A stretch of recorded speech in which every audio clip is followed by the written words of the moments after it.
To TV 254, and the show on your screen is the Political Arena 254. I'll be your host, Stanley Njenga, and today we're going to talk about matters politics. As you know, we are 3 months to go to the general elections. 2022 general elections are 3 months away. In August, the second Tuesday, we're going to know who is our next president, who is our next governor of our individual counties, who is also our senator, our women representatives, and all those elective seats are going to be, by August, we're going to know who is our next president. And also there has been a lot of political heat in the country, as you can see on your screens.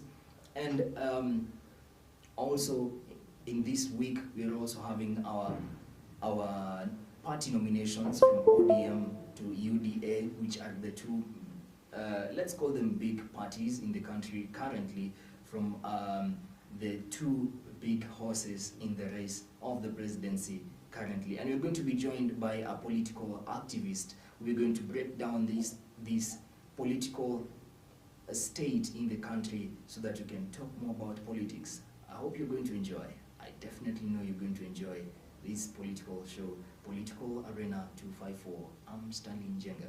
So welcome, Evans Othiambo. Well, thank you so much for welcoming me to the program. Yeah. How do you feel the political heat currently? Actually, with the 3 months to the 9th of August 2022 elections, the heat is really going up day by day, and especially this week we are having primaries for the major two horses in the race. And everything as it is. Some of the politicians have taken these nominations as a do or die. Yes, and we've seen cases that we were not expecting to occur taking place, especially if you look at Embu, where ballot papers were actually literally burnt. And those who castigated this kind of incitement to the people have been called to appear before the disciplinary committee. One of them is Norman Nyaga, to explain why this happened.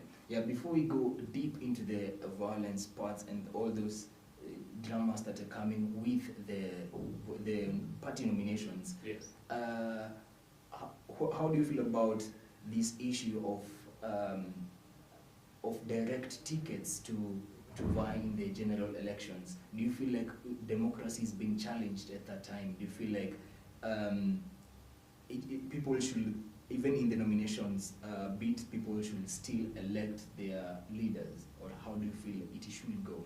Actually, my from my point of view, I believe that when we issue direct nominations, it's like we are denying maybe a suitable candidate that would be maybe a potential challenger to the incumbent. So when we give direct nominations, it's either we want to cool down, or maybe temperatures from other quarters, or it's like we are paying back.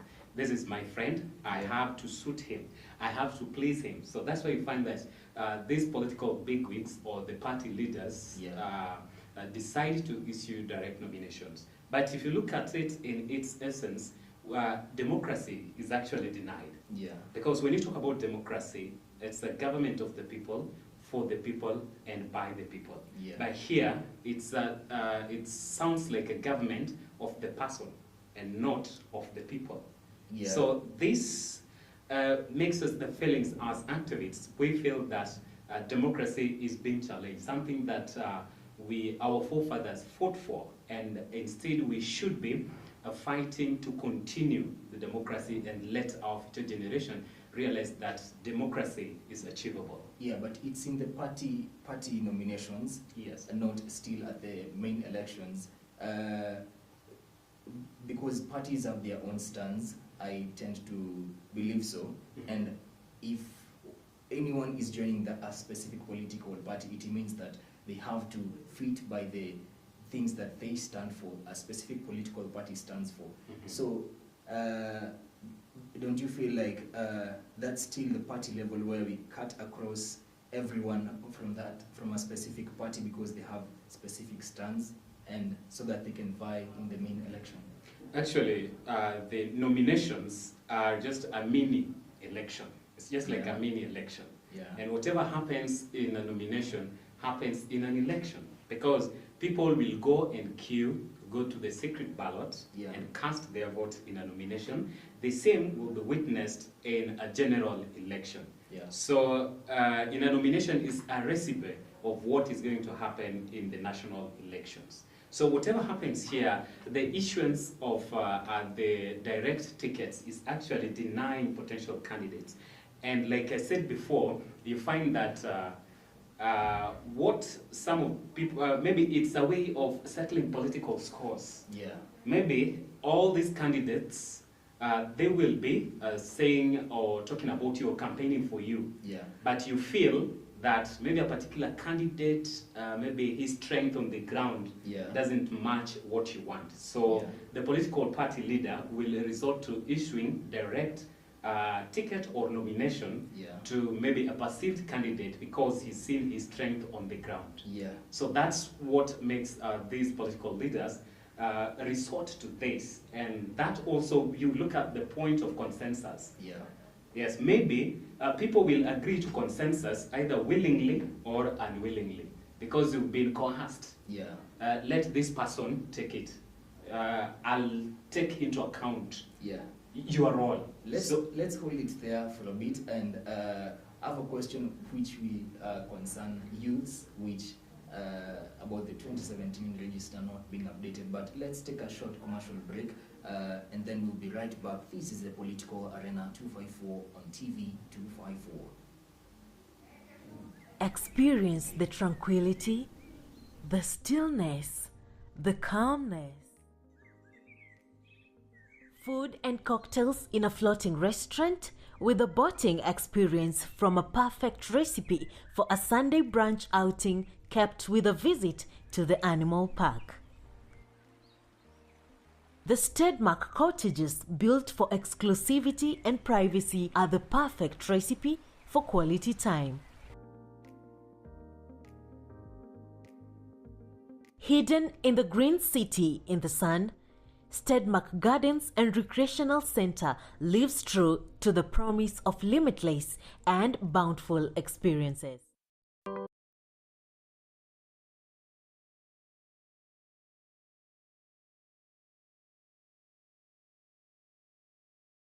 You take us out on our social media platforms, keep the conversation going. What are you feeling about the political heat currently? And 3 months we are to go to the national general elections, and we are joined by a political activist Evans Odhiambo here on TV 254. And before we went on a break, Evans, we were talking about the matter of youths and youths being involved in elections. But currently in the party nominations, it happens that youths cannot be able to vote because the 2017 register has not been yet updated. Don't you feel like, being that youths are the majority in the country, that they are being cut short of their democratic rights? The fact that the youths are not going to vote for in the nominations is actually something that we should be discussing. Because since 2017, we are now preparing a few months to the general election. And then when you say that the register is not updated, then it simply means somebody is sleeping on the job. It's just like in the justice system, where we say justice delayed is justice denied. Yeah. So I don't see any reason why maybe the stakeholders in or the election body would come and say the register is not updated. Yeah. 3 months to elections, that's not realistic. We still have question marks here at the Political Arena 254, which we are taking them straight to IEBC. But also, let's talk about the political intolerance that's happening. Raila's chopper being stoned when he goes to a political campaign, and all this, the case of Embu. Are we going to see what we saw in the previous elections where there was violence? Actually, what I can say is that, all these things that are happening, the political intolerance, as we call them, should be a thing of the past.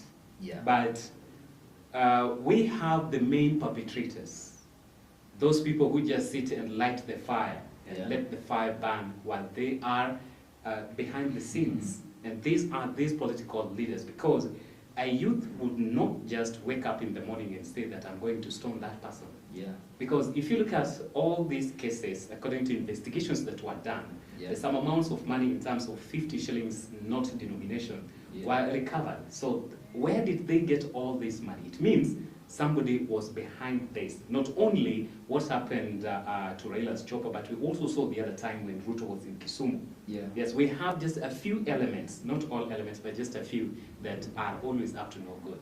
Yeah, and also I'm being informed of mobilizers who are also in the political scene of who look for people and take them to places where they're going to make a rally. But this has been the Political Arena 254 here on TV 254. We are glad to have you, Evans, and we look forward to you joining us in the next episode. And I've been your host, Stanley Njenga. Keep the conversation going on all our social media platforms. I'll read some of the feedback that you have sent. Robert Omondi says there is need for political tolerance and coexistence since after elections will come and go. Okay, very good comment there. Mary Jane Mwelu says Kenya is throwing its democracy into the bin. Why can't we give all aspirants a fair chance during the party nominations and allow the voters to elect their best? What do you think? Keep the conversation going. We'll be right here for the next episode. I've been your host, Stanley Njenga. It has been the Political Arena 254. Okay. We're done.